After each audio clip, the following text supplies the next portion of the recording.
Alors, pourquoi frauder? Pourquoi corrompre? Que peut-il bien se passer dans la tête de la personne qui passe à l'acte? Nous sommes en 1960, lorsque Donald Cressey, étudiant brillant de Sutherland à l'Université d'Indiana aux États-Unis, réalise sa thèse de doctorat en criminologie sur le difficile thème de l'escroquerie. Dans le cadre de ses recherches, le criminologue américain s'entretient avec plus de 200 criminels du Midwest incarcérés pour fraude. De ses interviews, il décèle les points communs et affirme l'existence d'un mécanisme psychologique permettant le passage à l'acte frauduleux. Ce mécanisme, aussi appelé triangle de fraude, résulte de la concomitance de 3 facteurs: l'opportunité, une motivation ou une pression et une rationalisation.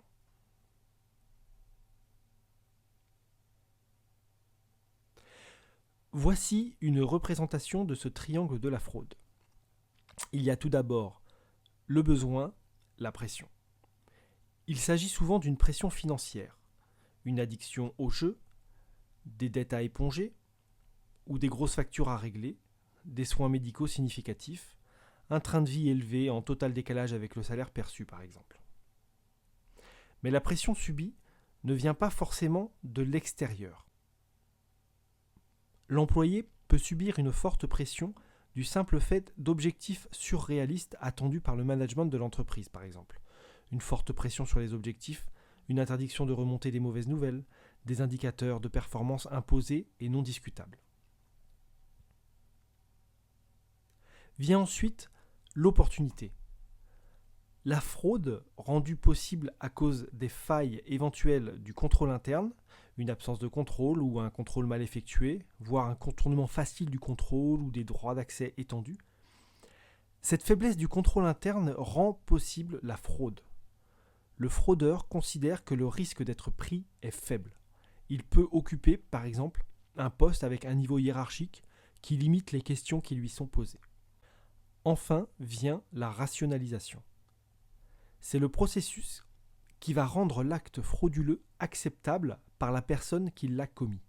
Par exemple, un sentiment de frustration par rapport à une promotion non obtenue, une augmentation de salaire perçue comme injustement faible, ou tout simplement un sentiment de manque de reconnaissance. Il faut noter notamment que la personne qui fraude ne se perçoit pas forcément comme malhonnête, mais souvent comme victime d'un concours de circonstances. Il a également été établi une pondération de ces 3 facteurs dans le passage à l'acte.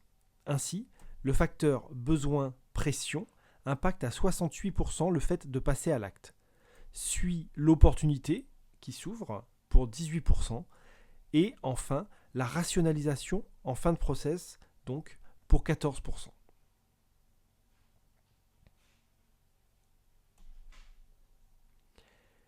Quelles qu'en soient les raisons qui l'ont fait passer à l'acte, la personne qui fraude, corrompt ou est corrompue aura toujours une explication à son action.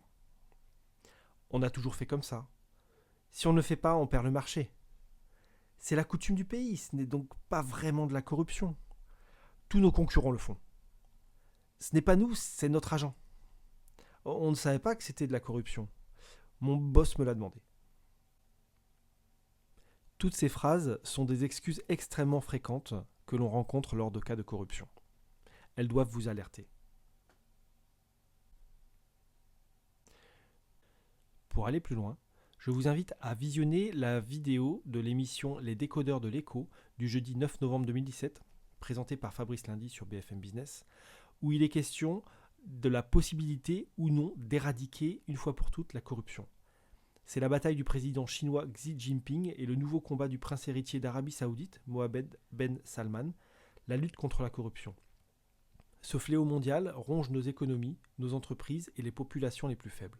Des milliards d'habitants dans le monde vivent dans des pays qui sont sujets à de graves problèmes de corruption, selon l'ONG Transparency International.